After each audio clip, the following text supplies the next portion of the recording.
Okay, here we have a 55 Thunderbird valve cover, and I wanted you to look at this thing. I'm going to go ahead and polish this. You can kind of see how it looks now. There's quite a bit of corrosion on it, and it generally don't look so slick. Well, I went through quite a few things to try to come up with ways to polish this, including looking at plenty of videos on YouTube, and I think there's room for another one. The first thing I'm going to do with this thing is I'm going to sand it. Okay, I'm going to be using 600 grit hook and loop, and it's mounted on this little El Cheapo grinder or sander. Harbor Freight Special. It's actually a 7-inch sander, but it does have variable speed.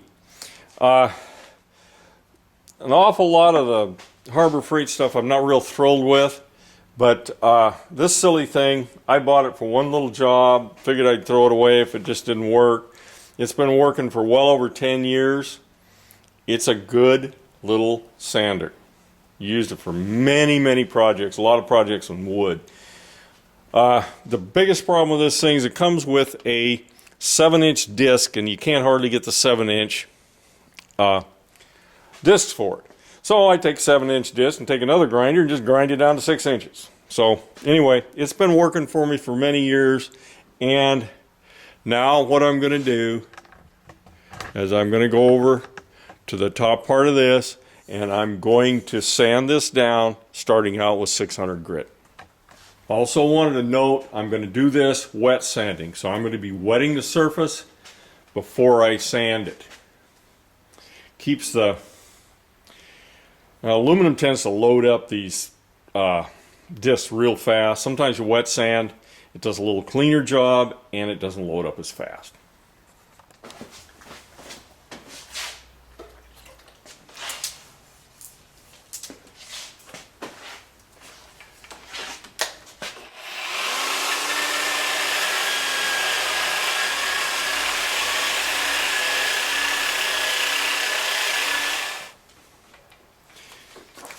One thing I wanted to note is when you're looking at these discs and when you start using them, don't overuse the disc. This is a 600, so it's going to load up fairly fast even if it's wet. This is almost smooth now. The only rough parts in the center. Time to get rid of this one. Maybe a little bit past time.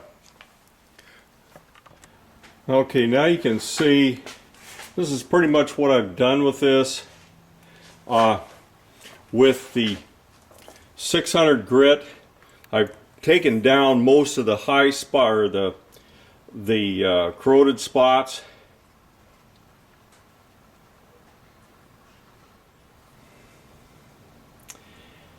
Lots of scratches in it. Now there's defects like that there, defects down here. I'm probably not going to be able to do anything about those.